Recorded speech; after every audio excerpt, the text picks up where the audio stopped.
예, 죄송합니다.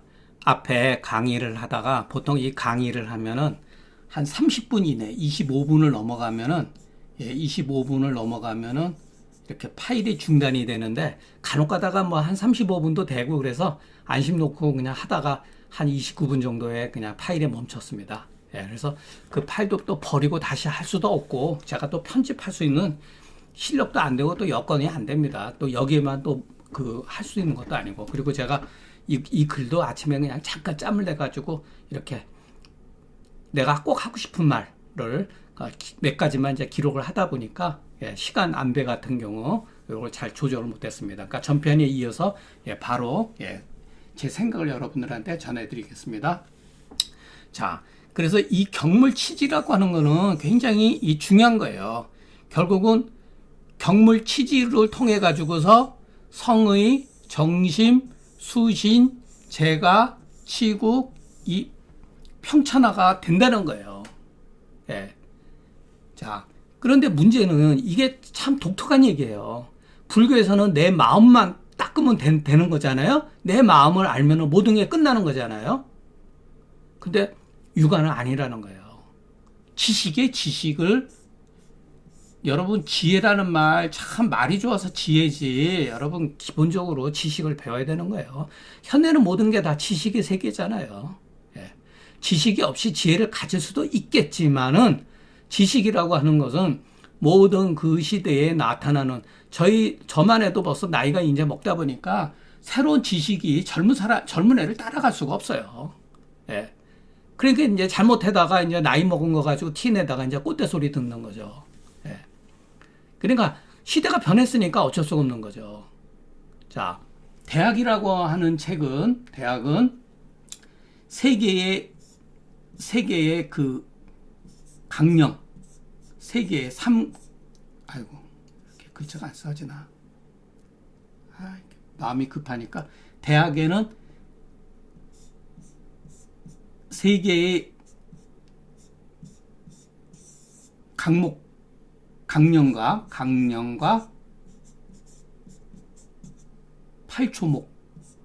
8조목으로 되어 있는 거예요.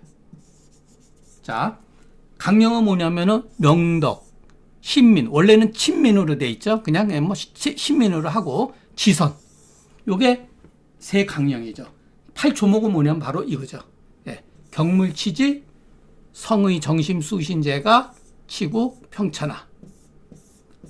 여러분, 근데 알고 보면 이게 다 물이라는 거예요. 이게 물이라는 거예요. 예. 내가 접하는 것, 내가 일상생활에서 접해진 건 대표적인 거죠. 이웃, 내가 학생이었을 때 선생님과 친구와 제자의 어떤 그러한 그 관계가 돼 있을 거 아니에요? 그런 거 내가 접하는 거. 먹는 음식, 생각, 이런 것들이 전부 다 알고 보면 이 물이에요, 물. 이게 대표적인 거죠, 이런 게. 자, 우리가 명리라는 말을 아까 얘기했을 때, 대학 첫 장구에서 명덕이라는 말, 우리가 대학은 안 읽어서도 첫 글자는 다 배웠잖아요, 그죠? 한 번은 다 읽어봤잖아요. 명덕을 밝히는 데 있다. 명덕을 밝히는 데 있다. 이게 바로 크게 보면 명리예요. 명리. 이것도 명리. 이치를 밝히는 데 있다. 내 마음의 이치를 밝히는 거다.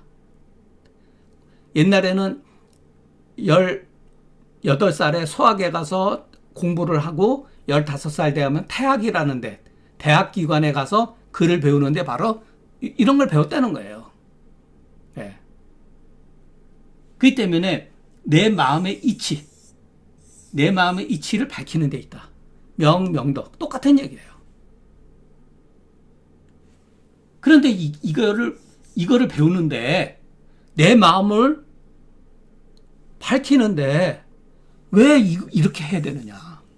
이게 육아하고 불교 철학하고 다른 거예요. 그래서 여러분들이 그 주자학을 공부하는 데서 기본적으로 우리가 예전 사람들은 그러니까 이해는 할 필요는 있어요. 옛날에는 그래서 대학이라고 하는 책에 주자의 서문은 아주 명문이고 깊은 뜻이 담겨 있어요. 제가 여러분들 했잖아요.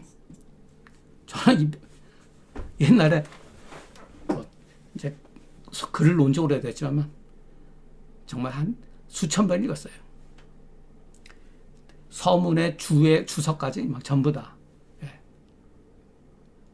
사실 어떻게 보면 저더러 상한론이나 금교회라 강의하는 것보다 대학 서문이나 중령 서문 강의하라고 더 잘할 것 같아요. 이제는.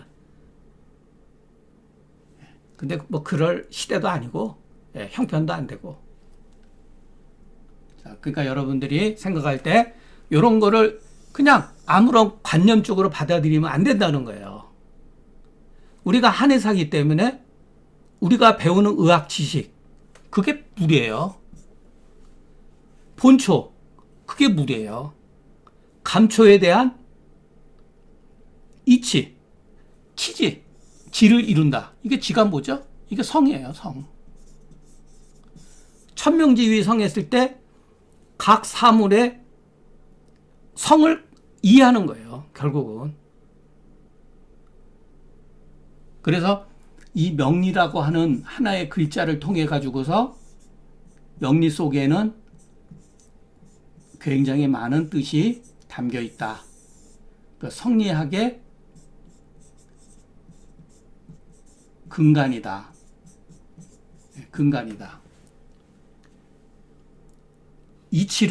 사물의 이치를 탐구하는 공부. 그렇기 때문에 장경학이가 경학전서를 썼을 때 첫 머리에 명리라고 쓴 이유는 인체의 지식, 현상에 대한 지식, 본초에 대한 지식을 공부를 해야 된다. 그런 뜻을 가지고 있는 거예요. 그것을 그냥 우리가 한의학적으로 말한 거죠. 자, 성리학자들은 이것을 도덕적으로 얘기한 거예요. 그런데 주자에 의해 가지고 주자의 좋은 점은 뭐였냐면은 그 인문학과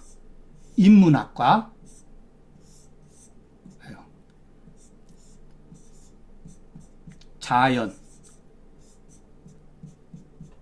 철학을 동일시했다는 거.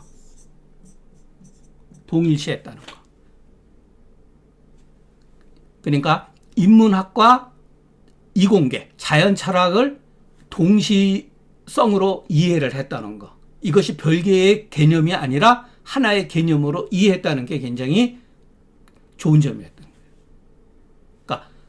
그러니까 도덕적인 거, 우리가 성리학하면 도덕적으로만 생각하잖아요. 도덕적인 문제일 거다 생각하는데 그렇지가 않다는 거예요, 여러분. 자연 모든 현상에 관해서 공부를 추구하는 것과 인간의 도덕적인 것과 이것은 같이 동질성에서 이해해야 된다. 자, 바로 그것이 우리가 한의학 시간에 그 예과 1학년에 배웠을 때 그 뭐죠? 춘하추동. 여러분 그게 다 끝이에요. 어떻게 보면은 춘하추동,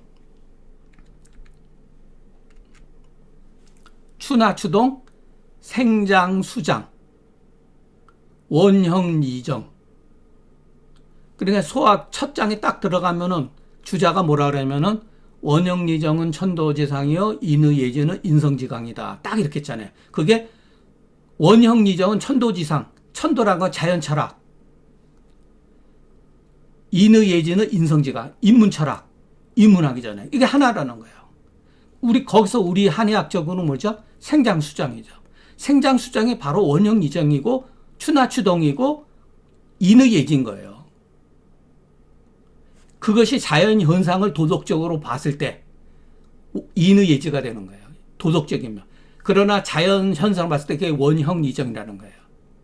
예전 사람의 사고방식이에요. 우리가 그걸 받아들이다 옳다 그러다 얘기하기 전에 예전 사람들은 그렇게 생각을 했다는 거.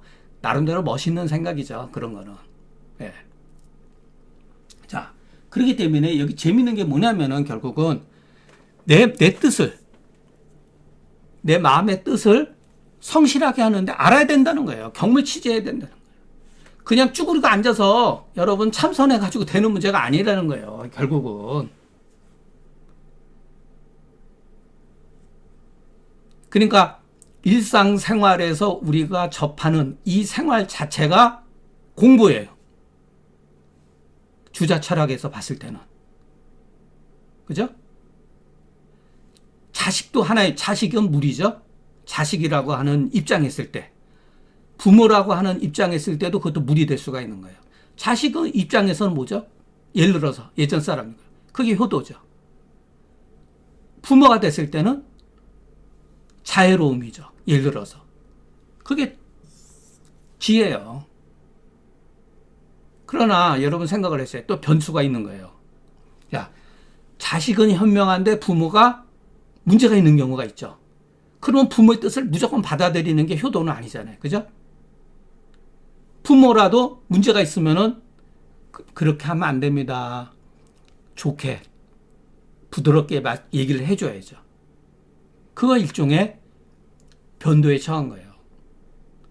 부모가 자기 자식이 굉장히 못나고 문제가 많다. 예를 들어서 반사회적이거나 남을 해치거나 문제가 될 수가 있다. 그러면 부모 입장은 어떻게 되죠? 엄하게 때리거나 심하게 체벌을 예를 들어서 할 수가 있죠. 남한테 피해를 주니까. 그러니까 부모라고 하는 게 무조건 자유로운 건 아니잖아요. 그런 것도 전부 다 알고 보면 그게 경물치지라는 거예요. 이거는 예를 들어서 본초에 해당되는 그 기릭동동이 일물에 일초목에 일독이 있다 그랬잖아요. 하나의 독이 있다. 네. 이 독이 이게 독이 뭐냐? 하나의 독이 뭐냐? 성질이죠. 천명지기 성에 있을 때 초목에도 감초면 감초, 백출이면 백출에도 그 특징적인 성질을 가지고 있다는 거예요. 그거를 우리가 공부하는 거예요. 그게 경물치지예요. 예를 들면은. 네.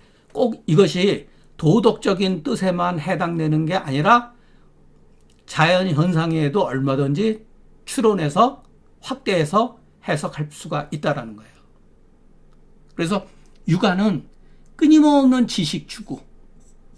네. 이걸 중요시 여기는 거예요. 공부. 논어 첫 장이 뭐죠? 학이 편이잖아요. 학이 시시점은 불령여라. 배워야 된다 그러잖아요. 그래서 배워야 되는 거예요. 근데 이게 쉽지가 않죠. 네. 배워야 된다. 그러니까 여러분, 우리가 왜 고전을 읽느냐? 고전에는 참 여러 가지 있지만, 자, 이거는 제 본문을 지나간 얘기인데, 제가 이런 걸 강의할 입장은 못 돼요. 예. 그러나 제가 읽은 내용 가지고만 말씀드리니까, 제가 도덕적인 사람도 아니고, 저도 그냥 감각적이고, 아주 그냥 감성적이고, 동물적인 근성을 다 가지고 있는 사람이에요. 예. 자, 이 마음, 내 마음을 내가 아나요? 여러분, 자기 마음을 자기가 아는 사람이 있어요, 없어요? 모른단 말이에요. 내 마음이 내 건데도 내가 내 마음을 모른단 말이에요. 근데 맹자가 성현은 내 마음을 먼저 얻은 사람이세요.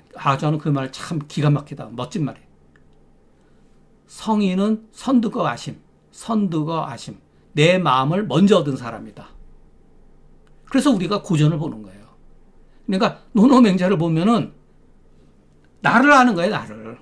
공자를 배우기 전에 그건 나중 문제고 나를 배우는 거예요, 나를. 그러니까 이런 것들이 고리타분하잖아요, 사실. 이거 다 나를 배우는 거예요, 결국은. 궁극적으로. 이것도 여러분 기가 막힌 말이에요. 불가에서는 대학에 있어서 그 지지라고 한 지지장이 있거든요. 요 3강목 8조목의 지지 위에 유정하고 이렇게 그거를 굉장히 높이 평가해요. 여기도 여러분 가만히 보세요. 명덕은 요건 나예요, 나. 요거는 다른 사람이에요. 이거는 나와 사람을 초월한 모든 것. 이렇게 돼 있어요. 기가 막힌 구조로 돼 있는 거예요, 이것도. 예. 그래서 우리가 결국은 명리라고 하는 것, 이치를 밝힌다고 하는 것을 성리학적인 측면에서 이렇게 이해를 해야 된다. 왜냐하면은 뒤에 보면은 전축록의 내용을 쭉 보면은 다음에 첫 장의 명리에 관한 우리가 글을 읽다 보면은 거의 주자 철학을 판박해 놓은 거예요. 거의 나쁘게 말하면은 문자만 조금 바뀌었을 뿐이지 표절에 가까워요. 예, 표절에 그냥 어떻게 보면 그것을 의학적으로 변형시킨 거죠. 예. 그러니까 금원 사대가보다는 압도적으로 글을 쓰는 데 있어서 압도적으로 잘 썼던 사람이에요. 예. 그러니까 금원 사대가들이 흉내를 내지 못했던 거를 장경학에는 실천을 한 거죠. 그러면은 그렇다고 해서 장경학의 경학전서가 금원 사대가 없어 월등하냐? 그런 거는 아니에요. 예. 그것은 우리 각자의 취향이기 때문에 금원 사대가 가지고도 얼마든지 대가의 반열에 오를 수가 있고 경학전서도 개성이 강하지만 여기도 문제가 많아요. 그래서 청나라의 섭천사 같은 것은 경학발이라 해서 경학의 문제점을 또 지적한 글도 또 나오잖아요. 예. 자, 그 다음에 지지, 대학의 이제 지지 있죠. 이게 똑같은 얘기예요, 여러분. 그쳐 있는 데를 안다, 여러분. 이게 자, 여러분 이거를 이해를 하셔야 돼요. 모든 물은 이미 그쳐 있다. 여러분, 내가 물을 그치게 하는 것이 아니라, 다시 한번, 내가 물을 그치게 하는 것이 아니라 물은 이미 그쳐 있다는 거예요. 그쳐 있다는 게 뭐죠? 이게 그쳐 있다는 게 이게 이예요. 이게 지선이에요. 이게 지선이에요. 이게 모든 물은 이미 이치가 갖추고 있다는 얘기예요. 그쳐 있다는 거예요. 그 이치에, 지선에 그쳐 있다는 거예요. 근데 오직 사람만이 그쳐 있지 못했는 거예요. 사람만이. 왜 그러느냐? 욕심 때문에 그렇다는 거예요. 욕심 때문에. 그러니까 사람이 성이 선하다 하더라도, 성선이다 하더라도 욕심 때문에 이치가 가려 있다는 거예요. 그래서 여러분 이거 잘 읽으셔야 돼요. 이게 지지라고 하는 거는 어떻게 보면 핵심이에요. 끝쳐 있다. 끝쳐 있는 것을 우리가 아는 거예요. 근데 어렵죠. 이거는 뭐 진짜 다 터득한다는 거 어려운 얘기죠. 모든 사물의 현상 다 지금 예를 들어서 자연과학이라든가 물리학이라든가 모든 것이 전부 다 지금 이거를 이 공부잖아요. 이 공부. 끝쳐 있는 데가 현상에 대한 거, 사물에 대한 어떤 이치를 공부하는 거잖아요. 지금 결국은. 그래서 경학이 말하고자 하는 명리의 개념에는 이런 게 있다. 그리고 또 유명한 얘기가 있어요. 이게 시에 나오는 얘기예요. 시. 참 시라고 하는 게 참 묘해요. 시전에 나오는 말이에요. 시전에 나오는 유물유칙이다. 물이 있으면 칙이 있다. 그런데 예를 들어서 요거는 굉장히 포괄적인 얘기예요. 포괄적인 거. 물이 있으면 거기에는 법칙이 있다. 포괄적인. 그러면 여기다가 시자를 쓴다. 유시물주, 유시칙이다. 이렇게 썼을 때는 이런 물이 있으면 이와 같은 이치가 있다. 이렇게 되는 거죠. 이렇게 되면은 구체적인 표현이 되는 거죠. 이렇게 되면은. 유물유칙은 포괄적인 개념이라 그러면은 유시물적, 유시칙이다. 이렇게 되는 거예요. 이런 것들이 나중에 이기론으로 모든 것이 이렇게 표현되는 거예요. 이기론으로. 유리 즉 유기. 이치가 있으면 기가 있다. 반대로 유시 유실이 즉 유식이다. 이와 같은 이치가 있으면 이와 같은 기가 있다. 이렇게 돼. 그런데 자, 이제 뭐가 어려운 문제가 있냐면은 여러분, 요거 아까도 했지만 우리가 유물 유칙이 뭐죠? 우리가 한이 사니까 본초에 이럴 때 감초라는 물이 있으면은 감초에 어떤 특성이 있을 거 아니에요. 네. 감초는 급박한 것을 완화시켜주는 작용이 있다. 급박한 것을 치료해준다. 대열이나 대독, 대한 이런 것을 치료해주죠. 뭔가 급한 것을 완화하게 시켜주는 감초의 특성이죠. 이게 계제의 특성은 뭐죠? 해기작용과 상충을 치료하는 작용이잖아요. 그게 특성이죠. 예를 들어서. 그래서 우리가 이런 말은 그 시전에 나와 있는 말을 성리학자들이 이 말을 굉장히 중요시 여겼어요. 예.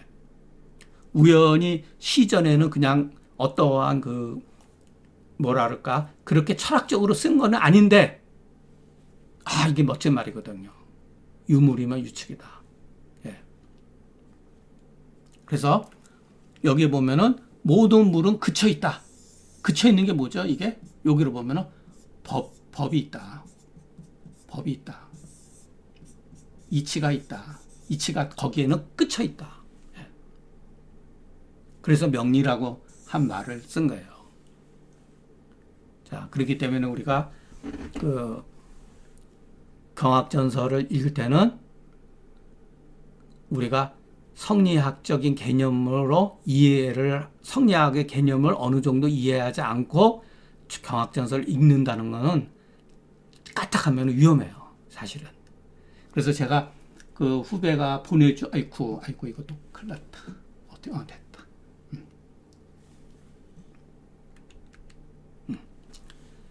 거기에 보면은 그 다음에 제가 시간이 얘기했겠지만은 장자라든가 노자의 말을 인용을 해가지고서 했더라고요. 누가.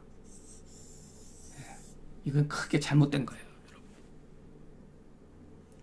경학전서는 장자와 도가와 불가의 용어를 인용을 했다 하더라도 그것은 성리학적 기조 위에서 설명하기 위한 문자적 인용이지 그 뜻은 성리학적 개념에서 썼다는 거예요. 경학은. 그러니까 여러분, 그래서 그 글을 읽는다는 게 왜 어려우냐면은 해석이 어려운 게 아니죠. 명리, 이치를 밝힌다. 끝이죠. 근데 이치가 뭐냐? 밝힌다는 게 뭐냐? 이렇게 문제 들어가면은 이거는 거의 한 학기를 강의하고도 부족해요. 모든 것을 다 여기에 대해서 다 갖다가 설명을 해줘야 돼요. 근데 우리가 그럴 수도 없기 때문에 다음 시간, 내일 시간에 제가 이제 본문, 명리에 관한 그 조문을 해석하는 데 있어서 이 사람 어떻게 주자 철학을 인용을 했는가 하나하나 여러분들한테 설명해 드리겠습니다. 그러니까 여러분들이 한번 나중에 제 강의를 듣고 경학전설을 그렇게 타부시하지 말고 한번 읽어보세요. 조금만 읽어보면은 배울 점이 있어요. 장경학이 아주 그 독특한 매력이 있어요. 굉장히 독특한 매력이 있어요. 분명히. 그리고 그 육미지왕탕이라든가 팔미지왕탕을 굉장히 자유롭게 쓸 수가 있어요. 근데 저는 그것을 읽고 나서 그 본사 때 저는 참 운이 참 좋았어요. 항상 공부해가지고 그때 경학전설을 읽고 나서 뭔가가 2%가 부족하다는 걸 느꼈어요. 뭔가가 답답해요. 왜냐하면 제가 봤던 어떤 그 경서적인 그 느낌하고 그 많이 배운 점이 있는데 뭔가가 이거 말고 다른 세계가 있다고 하는 걸 제가 느꼈어요. 그 찰나에 제가 본사 졸업할 즈음에 본사 때 우리 제 동기 권순정 선생이 저한테 책을 소개시켜 준 게 처음에는 이제 상한론 그게 볼게요. 잠깐만. 내소집, 상한 내소집을 해서 그것도 본사 때 제가 굉장히 본사 때 좀 열심히 읽었고 한때 엄청 빠졌어요. 거기에 또. 그런데 졸업할 때쯤에서 황한의학을 소개시켜 줬는데 제가 거기서 황한의학에서 딱 한 구절, 상한에는 만병이 있고 만병에는 상한이 있다. 딱 거기에서 그냥 뭐랄까 의심이 확 풀려버렸던 것 같아요. 그래가지고 또 황한의학도 엄청 공부했어요. 몇 년 동안. 그래서 제가 제가 쓴 그 중경소 독법이라든가 조문 독법 또는 금계의학은 사실 어떻게 보면 다 이런 과정을 읽고 쓴 거지. 그리고 제 나름대로 고민을 하고 생각을 많이 해서 쓴 것들이지 그냥 뭐 아무 생각 없이 그냥 책상에 앉아서 쓰고 그런 건 아니라는 거, 그걸 이해해 주시고, 또 하나, 자, 이게 이제 문제가 뭐가 되느냐. 자, 이라고 하는 게 당연히 주자 이전에도 사용되는 글이잖아요. 이것이 시대에 따라서 어떻게 해석하는 방식이 달라지는 거예요. 자, 도라고 하는 거, 도라고 하는 것도 공자가 말한 거하고 노자가 말한 거하고는 다른 거예요, 여러분. 글자는 같은데 이게 또 시대에 따라 달라요. 또 시대에 따라서 공자학이라고 해도 시대에 따라서 해석하는 게 다 달라요. 노자도 마찬가지예요. 이게 다 달라요. 글자는 같은데. 자, 이게 대표적인 게 우리 한의학에서 과연 기는 무엇인가? 이게 문제가 발생되죠. 한의학에서 말한 기. 또는 자, 송대의 이기 문제에 있을 때, 이기 문제에서 제가 고민을 한 게 이거 가지고 한 십몇 년 고민했어요. 이 이기론의 이 기하고 우리가 한의학에서 말하는 그 기혈하고 그 기혈하고 했을 때 이 기는 같은 글자인데 이걸 어떻게 해석을 해야 될 것인가라고 고민을 엄청 했어요. 저 이거 가지고 한 10년 한 것 같아요. 이런 문제. 그때는 제가 공부가 무르익지 못해가지고 굉장히 그 용어에 대해서 혼란을 겪었어요. 아마 제가 봤을 때 여러분들 대부분은 이런 문제, 용어에 대한 혼란 때문에 그래요.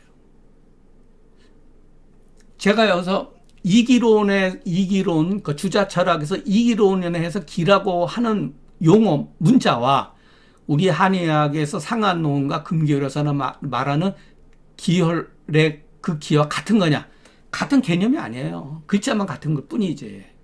그걸 혼란을 겪으면 안 돼요. 이것은 정말로 그 범우주적인 용어예요. 한의학에서 말하는 기는 정말로 국한된 에너지적인 문제죠. 기는 에너지적인 문제죠. 한의학에서 말하는 기는. 이기론에서는 그런 문제뿐만 아니라 도덕적인 것, 선과 악, 또는 어떤 사람 성품의 어떤 그 뭐랄까 체질 같은 거, 그것도 기죠. 그것도 다 기예요. 현상도 기고.